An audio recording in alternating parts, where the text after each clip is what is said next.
నేపాల్ తోటి మళ్ళీ ఇండియాకి కొన్ని తిప్పలు రాబోతున్నాయా? చూస్తుంటే అలాగే కనిపిస్తుంది. ఎందుకంటే ఈరోజు నేపాల్‌కి కొత్తగా మళ్ళీ ప్రధాని ఎన్నికయ్యారు. ఆ ప్రధాని కేపీ శర్మ ఓలీ. తెలుసు కదా ఈ పేరు. ఆల్రెడీ ఈయన 2 సార్లు ప్రధానమంత్రిగా చేశారు నేపాల్‌కి. గతంలో ఈయన నేపాల్ ప్రధానమంత్రిగా ఉన్నప్పుడు ఇండియాకి చాలా తలనొప్పులు తీసుకొచ్చాడు. ఇండియాతో చాలా గ్యాప్ కూడా పెరిగిపోయింది. మళ్ళీ ఇప్పుడు మూడోసారి కూడా ఆయన ప్రధానమంత్రి అవ్వడం జరిగిందనమాట. సో ఈయనతో పోటీపడ్డ ప్రచండ ఎవరైతే ఉన్నారో ఆయన తన బలాన్ని నిరూపించుకోలేకపోయారు. సో ఈయన మళ్ళీ మూడోసారి ప్రధాని అవ్వడం జరిగింది నేపాల్‌కి. సో ఇప్పుడు ఈయన ప్రధాని అవ్వటం వల్ల ఇండియాకి మళ్ళీ ఏ విధంగా తలనొప్పి, మళ్ళీ ఏం చేయబోతారు అనేది ఒకసారి గమనిస్తే ఆల్రెడీ మోడీ గారైతే ఆయనకి విష్ చేయడం కూడా జరిగింది. శుభాకాంక్షలు చెప్పారు. సో ఇదిలా ఉంటే అసలు కేపీ శర్మ ఓలీ ఎందుకు ఇండియాకి వ్యతిరేకంగా ఉంటాడు? మరి ఎందుకుంటాడో తెలియదు కానీ మొదటి నుంచి కూడా ఇండియా అనేది నేపాల్ మంచి మిత్ర దేశాలు. సో మొదటి నుంచి కూడా ఆ దేశాల మధ్య మంచి అనుబంధం ఉంది. సాంస్కృతికమైన అనుబంధం కూడా ఉంది. ఎందుకంటే నేపాల్ తనను తాను ఒక ప్రపంచంలోని ఏకైక హిందూ దేశంగా ప్రకటించుకున్న దేశం అది. ఇప్పుడు మన దేశం హిందువులు ఎక్కువగా మెజారిటీ ఉన్న కంట్రీ అయినా మనది లౌకిక రాజ్యాంగాన్ని ప్రకటించుకున్నాం. కానీ నేపాల్ అలా కాదు, హిందూ దేశంగా ప్రకటించుకున్న దేశం అనమాట. సో అలాంటి దేశంతో భారతదేశానికి సాంస్కృతిక అనుబంధాలు చాలా గట్టిగా ఉంటాయి. అలాగే మన దగ్గర నేపాల్ నుంచి ఉపాధి కోసం వచ్చే వాళ్ళు కావచ్చు, అలాగే గూర్ఖా, మన దగ్గర గూర్ఖా రెజిమెంట్ సపరేట్గా ఉండటం కావచ్చు, ఇట్లాంటివి అనేకం సైన్యం విషయంలో నేపాల్కి మన భారతదేశం ఇచ్చే సపోర్ట్ కావచ్చు. సో ఇలా అనేక విషయాల్లో భారతదేశానికి నేపాల్కి చాలా బలమైన అనుబంధం ఉంది. ఇంతవరకు బాగానే ఉంది. చరిత్రలో ఎప్పుడు కూడా ఎలాంటి సమస్యలు రాలేదు నేపాల్కి ఇండియాకి. ఇప్పుడు ఒకటేరా కొన్ని వచ్చినా తర్వాత అనుబంధం పెరుగుతూ వచ్చిందే కానీ తగ్గలేదు. అయితే రెండోసారి కేపీ శర్మ ఓలీ ప్రధానమంత్రి అయిన తర్వాత ఆయన కొన్ని తిప్పలు తెచ్చిపెట్టాడనమాట. ఏంటంటే ఆయన చైనాకి అనుకూలమైన మనిషి. సో వీళ్ళ పార్టీ కమ్యూనిస్టు పార్టీ నుంచి చైనాకి ఎంతో అనుకూలంగా ఆయన వ్యవహరిస్తూ వచ్చాడు. అంటే ఇది పార్టీపరమైన భావజాలం అని కాదు, కానీ ఆయన ఈ భారతదేశాన్ని వ్యతిరేకించడం అనే స్టాండ్ ఆయనకి ప్రధాని అవ్వడానికి కూడా కొంత హెల్ప్ అవ్వడం. ఎందుకంటే అక్కడ పొలిటికల్ డైనమిక్స్లో ఇది ఒక మంచి స్టాండ్గా తీసుకొని ఆయన కాస్త ప్రజల మద్దతు కూడగట్టుకొని ప్రధాని అవ్వడం జరిగింది. అయితే ఇప్పుడు ఆయన గతంలో చేసిన ప్రకారం ఏమేమి చేశారని చూస్తే ఇప్పుడు ఆయన వల్ల ఏ విధంగా మనకి ఇబ్బంది కలుగుతుందో ఒకసారి గమనించవచ్చు. గతంలో ఆయన ఏం చేశాడు, ఎప్పుడైతే ప్రధాని అయిన తర్వాత ఆయన భారతదేశంతో కాకుండా చైనాతో సంబంధాలు ఏర్పరచుకోవడం స్టార్ట్ చేశాడు.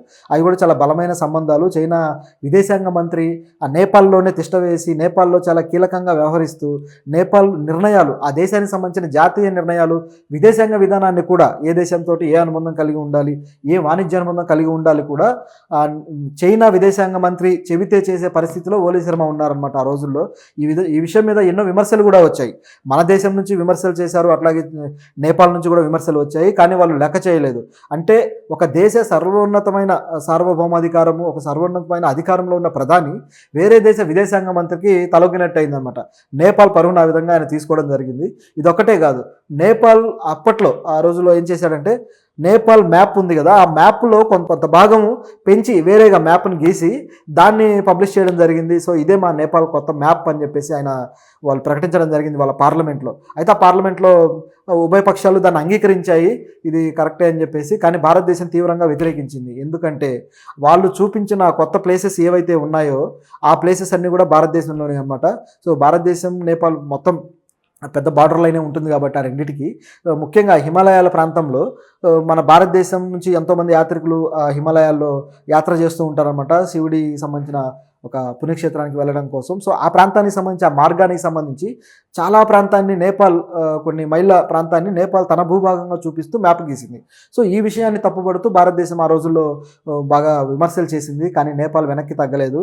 అలాగే ఇక్కడ ఉన్న నేపాల్ సెలబ్రిటీస్ కూడా కొంతమంది అవును మా దేశం కరెక్ట్గా చేసిందంటూ కొంతమంది మనీషా కొయిరాలా లాంటి సినీ నటీమణులు కూడా అనడం జరిగింది. అయితే ఆమె మీద కూడా కొన్ని విమర్శలు చాలా వచ్చాయి. రాకుండా ఎందుకుంటాయి? ఇండియాతో ఇప్పటిదాకా మంచి దోస్తీ మెయింటైన్ చేసిన నేపాల్ సడన్గా చైనాతో దోస్తీ మొదలెట్టిన తర్వాత చేసిన పని అనమాట ఇది.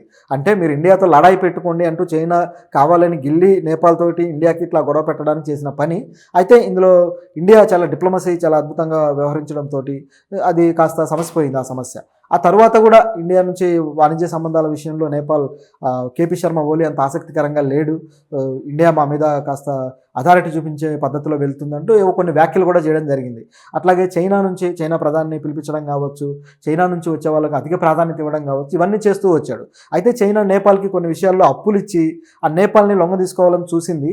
అయితే ఇండియా చాలా చాకచక్యంగా వ్యవహరించి అక్కడ ప్రభుత్వాన్ని మళ్ళీ ఇండియాకి అనుకూలంగా మార్చుకోగలిగింది. ఇదంతా ఒక ఎత్తు అయితే ఇప్పుడు మళ్ళీ తర్వాత ఆయన బలం వీగిపోవడము, తర్వాత ప్రధాని మారిపోవడం ఇవన్నీ జరుగుతూ వచ్చాయి. ఇప్పుడు మళ్ళీ మామూలుగానే అస్థిరత నెలకొంటూ ఉంటుంది. ఒకళ్ళు ప్రధాని అయితే అదే పార్టీ నుంచి మళ్ళీ మరొకరు బలాన్ని చూపించుకొని వచ్చే పరిస్థితి ఏర్పడుతూ ఉంటుందన్నమాట. సో ఇట్లా జరుగుతూ ఉన్న పరిస్థితిలో నేపాల్లో ఇప్పుడు మళ్ళీ ఈయన ప్రధానమంత్రి అయ్యారు. ఇప్పుడు మళ్ళీ పాత విషయాలు ఏవైతే ఉన్నాయో చైనాతో అనుబంధం పెంచుకోవడం కావచ్చు, అట్లాగే ముఖ్యంగా ఈ మ్యాప్ విషయంలో మళ్ళీ దీన్ని కన్ఫర్మ్ చేస్తారా, లేక మళ్ళీ కొత్తగా ఇంకేదైనా పెద్ద మ్యాప్ గీసే ప్లాన్ ఉందా వీళ్ళకి అని చెప్పేసి ఆలోచన కూడా వస్తుందన్నమాట. మరి చూద్దాం. కేపీ శర్మ ఓలీ ఆయన ప్రధానమంత్రి అయిన తర్వాత మాత్రం కొన్ని కీలకమైన వ్యాఖ్యలు చేశాడు. అవేంటంటే, ఇండియాతో మాకు మంచి సహృద్భావం ఉంది, మంచి అనుబంధం ఉంది. సో ఇండియాతో మంచి వాణిజ్య సంబంధాలు, కొన్ని సంబంధాలు చాలా కొత్తగా ఏర్పరచుకొని ఇంకా వాటిని బలంగా చేసుకోవాలనుకుంటున్నాము అని చెప్పేసి కొత్త ఒప్పందాల విషయంలో ఆయన మాట్లాడడం జరిగింది. ఆయన మాటలు అయితే పాజిటివ్గానే ఉన్నాయి. అలాగే ప్రధానమంత్రి కూడా చాలా బాగా రియాక్ట్ అయ్యాడు. సో మరి వీళ్ళు ఏం చేస్తారు కేపీ శర్మ ఓలీ ఇండియాతో అనేది ఒకసారి చూద్దాం. అయితే ఈ విషయంలో ఇండియా కూడా సీరియస్గానే తీసుకోవాల్సిన అవసరం ఉంది. ఎందుకంటే ఇండియా కొంచెం లైట్ తీసుకున్నా మళ్ళీ చైనా ఎంటర్ అయిపోతుంది. చైనా ఎంటర్ అయిందంటే నేపాల్ని ఇండియాకి దూరం చేయడం చైనాకు పెద్ద కష్టమేం కాదు. ఎప్పుడు కూడా చైనా తన ఆర్థిక బలంతో ఇతర దేశాల మీద దెబ్బ వేస్తూ ఉంటుంది. సో ఆ విధంగా నేపాల్కి మళ్ళీ కొన్ని ఏవైనా పథకాలు ప్రకటించేసి ఆ రోడ్లను, లేకపోతే ఏవైనా కొత్త పవర్ ప్రాజెక్టులను ఏదో ఒక దానికి